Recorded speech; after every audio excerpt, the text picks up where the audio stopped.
Varicose వ్యాధితో బాధపడుతున్నారంట. తక్కువ ఖర్చుతో ట్రీట్మెంట్ కావాలి అనుకుంటే ఎవిస్ హాస్పిటల్ని సంప్రదించండి. నమస్తే రమగారు. నమస్తే జీ.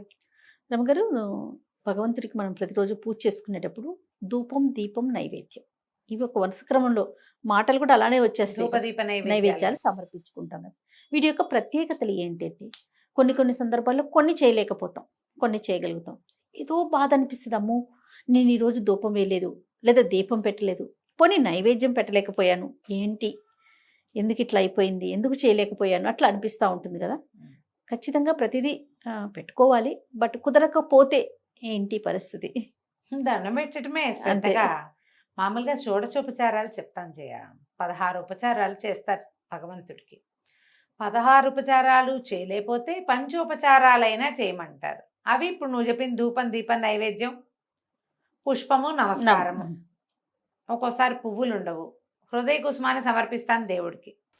నైవేద్యం లేదు, అవేవో లేవు, వంట చేయలేదు, పంచదార, చిన్న బెల్లం ముక్క, ఒక అరటిపండు, కొబ్బరికాయలు అవి కొట్టగలిగితే మంచిది. అరటిపళ్ళు ఉన్నాయి, ఓ పండు పెట్టు, ఏదో పండు ఉంది ఏదో ఒక పండు పెట్టు, ఖర్జూరాలు ఉన్నాయి అవి పెట్టు.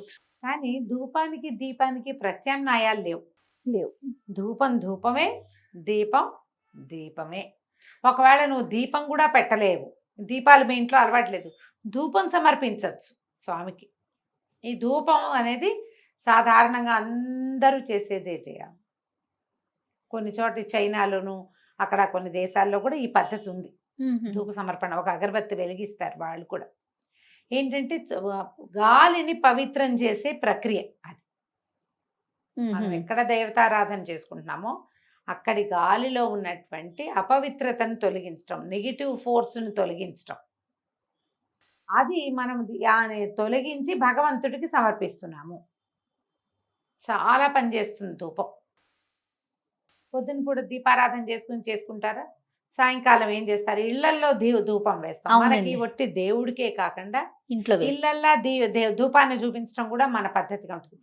నెగిటివ్ ఎనర్జీస్ ని బయటికి తోసేస్తుంది. ఇందులో వాడేవి సాధారణంగా ఏం వాడతారు, అగరబత్తులు వాడతారు, అగరు, సాంబ్రాణి వాడుకుంటాం, గుగ్గిలం వేస్తారు, గుగ్గిలం పెడతారు కదా, ఇవే కనపడతాయి. ఇవి కాకుండా ఇంకేం చేస్తారు, ఆవు పిడకలు అలాంటివి వాడతారు. ఇవన్నీ కూడా పవిత్రమైన వస్తువులు, వాతావరణాన్ని శుద్ధి చేసేవి, మానవ శరీరాలకి ఏ రకంగానూ కీడు చేయనివి, ఇట్లా వాడతారు. మళ్ళీ ఇది కూడా ఇంత ధూపం అసలు ఊపిరాడనట్టుగా అట్లా దేవుడికి వేయకూడదు, మనం ఇంట్లో వేసుకోకూడదు. కానీ ఖచ్చితంగా ధూప సమర్పణ చేయాలి. దేవతార్చన అనగానే దీపం ఎంత ఇంపార్టెంటో, మనలోని జ్ఞానాంధకారాన్ని పోగొట్టడానికి దీపాన్ని చూపించాలి. ఈ మనం ఉన్న వాతావరణాన్ని పవిత్రం చేయటం కోసం, నెగిటివ్ ఫోర్సెస్ని బయటికి పంపటం కోసం ధూపాన్ని కూడా చూపించాలి. అంటే అది అగరబత్తి అయినా పర్వాలేదు, లేదా అగరబత్తి అయినా పర్వాలేదు, సాంబ్రాణి అయినా పర్వాలేదు. ఆ సాంబ్రాణిని మీరు ఏ విధానంతో వేసుకుంటారో ఏదైనా పర్వాలేదు.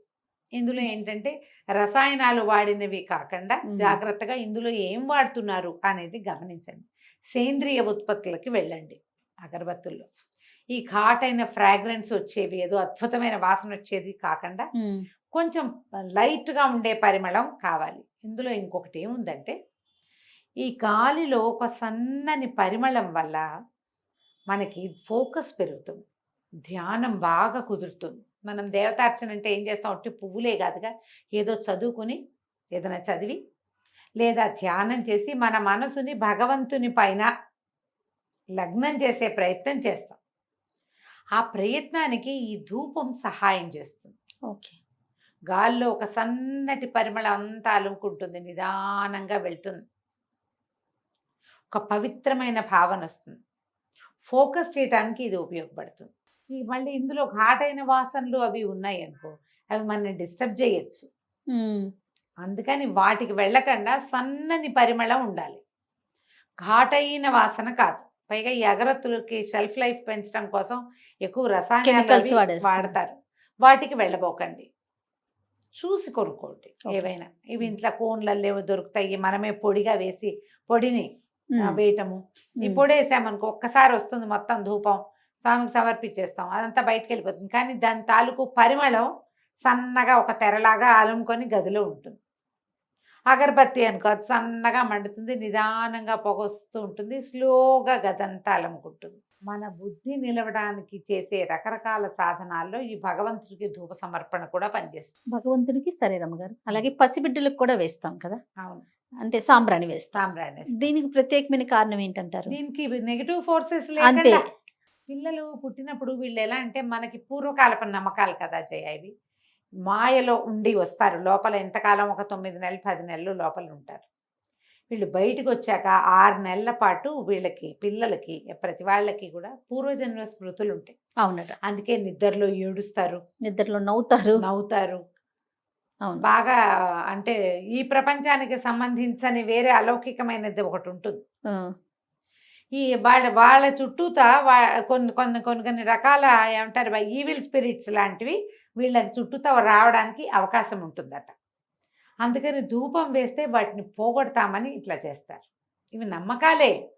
అదే అదే పసిబిడ్డలు ధూపం ఏంటో మనమే చేస్తాం, అందరూ ఎవరేస్తారు? అదే కదా, ఎవరు అది వేయరు. మన నమ్మకం. మన నమ్మకం, మన ప్రాంతపు ఆచారంగా ఉంటుంది. ఇప్పుడు ఎవరేస్తున్నారో మా ధూపాలు డాక్టర్లు స్నానం కూడా చేయించద్దు అంటారు కదా. అవును రమ్మగారు. వాళ్ళు అలికిగా పుట్టారు, పిల్లలు అల్పంగా పుట్టారు, వెయిట్ లో అండర్ వెయిట్ ఉన్నారు, నలుగు పెట్టద్దు, నలుగు పెట్టద్దు, నూనె రాయద్దు, బొట్టు పెట్టద్దు, బోనం పెట్టద్దు, పొగలు గీగలు వేయకండి. ఇప్పుడు ఈ పొగ వేసేవాళ్ళు వీళ్ళు ఏం చేస్తున్నారు, ఇది వరకు బొగ్గులు వెలిగించి సాంబ్రాణి వేస్తే పొగ, ఇప్పుడు అట్లా కదా ధూప్ స్టిక్ వెలిగిస్తారు. అందులో ఏమున్నాయో డాక్టర్లను అనకూడదమ్మా, వాళ్ళు తెలిసే, వాళ్ళు ఇందులో ఉన్న ప్రమాదాలు చూసే అవును అవును ఈ ధూప్ స్టిక్ చూపిస్తారు. ఆ ధూప్ స్టిక్స్ ఏం సేఫ్ కాదమ్మా. అందులో ఏం కెమికల్స్ ఉన్నాయో మనకు తెలియదు కదా. మనకు తెలీదు. సాంబ్రాణి ఖచ్చితంగా గవ్వ సాంబ్రాణి అని దొరికేది, పైగా అది ఒకసారి పొగొచ్చి పోయేది. అవును.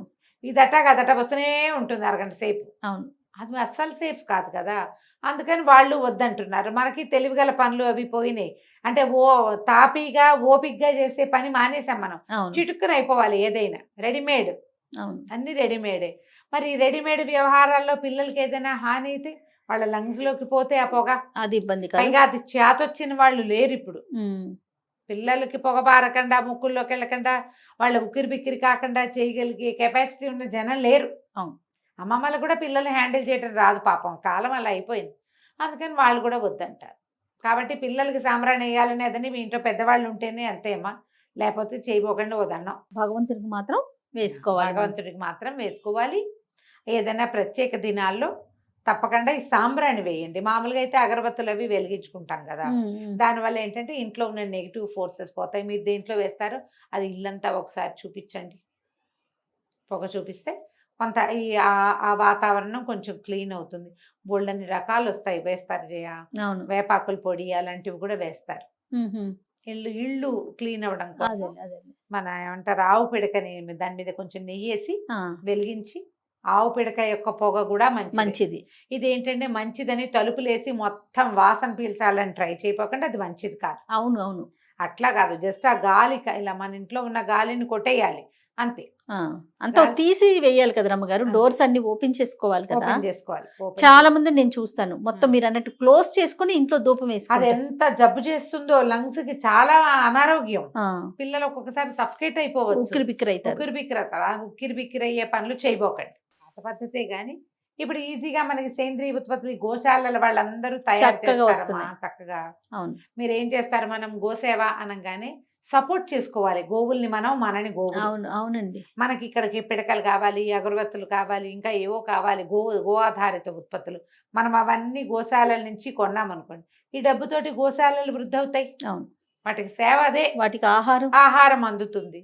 కాబట్టి సేంద్రియ ఉత్పత్తులకి వెళ్ళండి, ధూపం వేసుకోండి. ఒకవేళ దీపారాధన కూడా చేయలేని పరిస్థితి ఉంటే మీకు ఒక అగరబత్తి వెలిగించి దేవుడి దగ్గర చూపించి దండం పెట్టుకున్న పనికొస్తుంది. నమస్తే. నమస్తే జయ.